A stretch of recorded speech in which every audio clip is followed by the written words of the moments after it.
Inimbisigan ng hepe ng CIDG Pampanga at 13 iba pang opisyal na idinadaw sa operasyon ng iligal na droga at pagkakanlong umano ng mga kriminal sa probinsya. Balitang hatid ni Cara David. Nabaklas na ang pangalan ng mga opisyal sa labas ng tanggapan ng CIDG Pampanga sa Angeles City. Bakante na rin ang ilan sa mga kwarto, maging ang kanilang sleeping quarters. Malayong-malayo na sa obisinang minsay naging aktibo sa panghuhuli ng mga kawatan.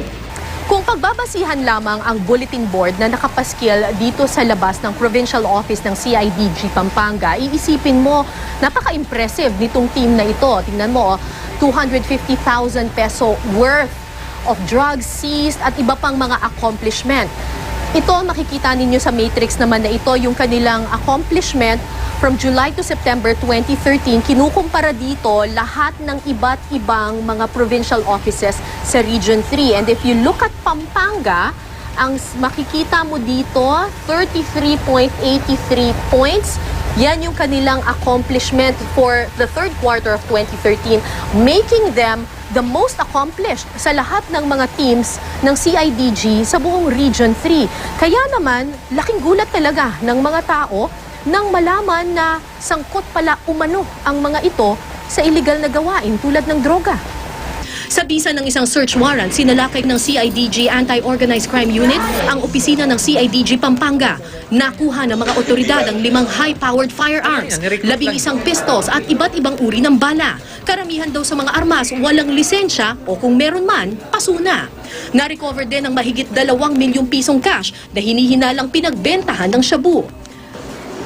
Kasunod dito ng pagkakadiskubre ng mga otoridad na mismong ang naturang CIDG Provincial Office pala sangkot sa kalakaran ng illegal na droga at loose firearms, pati na sa pagkakanlong ng mga kriminal. At mismong hepe ng Pampanga CIDG na si Police Chief Inspector Bienvenido Reydado ang di umano'y nanguna sa modus. Sinabi sa presko ng CIDG sa Camp Crame na bahagi ng modus ng grupo ni Reydado ang manghuli ng mga itinuturong drug lords. Pag nakuha na raw nila ang droga at pera, pakakawalan nila ang mga naaresto at sila na ang magbebenta ng iligal na droga. Kaya ang kanilang grupo tinawag na Agaw Bato. Ayon pa sa CIDG Anti-Organized Crime Unit, gumagamit ang grupo ni Reydado ng mga civilian agent na may bitbit na loose firearms. Unang-una, magtatarget sila ng isang Chinese syndicate o Chinese personality na drug trafficker. Pag nahuli nila, dadalhin na nila sa safe house. Unti-unti na nilang kukunin na nila yung drugs, kakausapin na nila yung drug trafficker, makikipag-negotiate na kung magkano ang presyo, at papakawalan nila. Sa magkakahiwalay na raid sa Pampanga, Bulacan at Maynila, naaresto ang 6 na civilian agents ng CIDG Pampanga. We served 2 search warrants yesterday.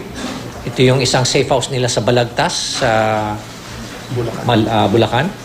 At yung opisina mismo namin, at ang nandun sa safe house during that time, was yung wanted person na mayroong na number 2, most wanted person sa Naik, Cavite. 2 buwan ding isinailalim sa surveillance ang grupo ni Reydado, kaya matibay raw ang ebidensya ng mga otoridad. Lumalabas din na dati nang may kaso si Reydado na may kinalaman sa illegal na droga. Meron siyang, the Philippine Drug Enforcement Agency, when he was assigned with PIDEA, filed a case of violation of 9165 against Reydado. Unfortunately, this was dismissed. Nasibak na't napalitan si Reydado bilang hepe ng Pampanga CIDG, pati na ang iba pang opisyal at tauhan ng opisina. May kapalit na ang hepe, pero sa ngayon hindi pa nabubuo ang kapalit ng iba pang natanggal sa pwesto. Sinubukan ng GMA News na hinga ng komento si Reydado pero tumanggi siyang magbigay ng pahayag. Ang isa namang civilian agent na aming nakausap, itinanggi ang paratang sa kanya. Sir, may kinalaman daw ho ba kayo sa sindikata na kumukuha ng droga? Hindi nga totoo yun. Cara David, GMA News.